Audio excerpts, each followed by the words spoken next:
ബഹുമാന്യരായ ഉസ്താദുമാരെ, പ്രിയപ്പെട്ട രക്ഷിതാക്കളെ, സഹോദരങ്ങളെ, അസ്സലാമു അലൈക്കും വറഹ്മത്തുള്ളാഹി വബറകാതുഹു.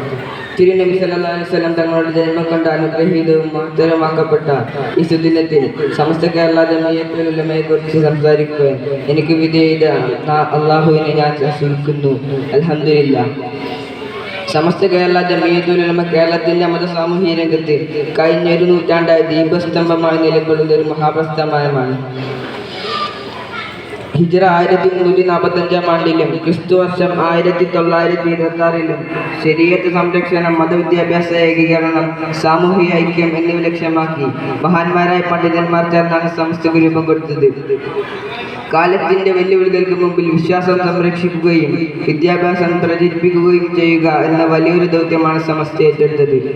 അതുകൊണ്ട് തന്നെ ഇന്ന് പള്ളികളും മദ്രസകളും ഖുർആനും സുന്നത്തും അടിസ്ഥാനമാക്കിയുള്ള അറിവിന്റെ കേന്ദ്രങ്ങളായി വളർന്നു. 100 വർഷങ്ങളായി സമസ്ത കേരള ജമിയത്തുൽ ഉലമ മതവിദ്യാഭ്യാസത്തിന്റെ സമഗ്രമായ പരീക്ഷാ സംവിധാനം, പാഠ്യപദ്ധതി, അധ്യാപക പരിശീലന പരിപാടികൾ, സാമൂഹിക സേവനങ്ങൾ എല്ലാം സംവിധാനബദ്ധമായി നടപ്പാക്കി.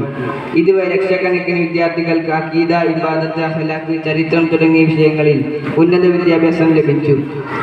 സമസ്തയുടെ പ്രത്യേകത ലോകീയ വിദ്യാഭ്യാസത്തിലും മതവിദ്യാഭ്യാസത്തിലും ഒരുമിച്ച് മുന്നോട്ട് കൊണ്ടുപോകാൻ കഴിയുന്ന തലമുറയെ വളർത്തിയെടുക്കുക എന്നതാണ്.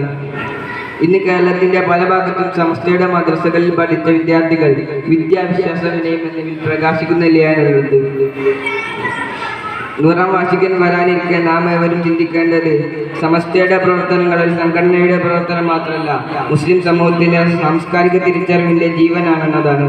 അതിനാൽ ഈ പ്രസ്ഥാനത്തിന് കീഴിൽ പഠിക്കുന്ന വിദ്യാർത്ഥികളായും പ്രവർത്തിക്കുന്ന അധ്യാപകരായും സഹകരിക്കുന്ന രക്ഷിതാക്കളായും നാം എല്ലാവർക്കും ഉത്തരവാദിത്തമുണ്ട്. സമസ്തയുടെ പ്രവർത്തനങ്ങൾ നാം എല്ലാവരും അനുകരിക്കേണ്ടത്. ഇത്രയും പറഞ്ഞുകൊണ്ട് ഞാൻ നിർത്തുന്നു. വാഖിറു ദഅ്വാനാ അൽഹംദുലില്ലാഹി റബ്ബിൽ ആലമീൻ. വസ്സലാത്തു വസ്സലാമു അലാ അഷ്റഫിൽ മുർസലീൻ വഅലാ ആലിഹി വസഹ്ബിഹി അജ്മഈൻ. അമ്മാ ബഅദ്. അസ്സലാമു അലൈക്കും.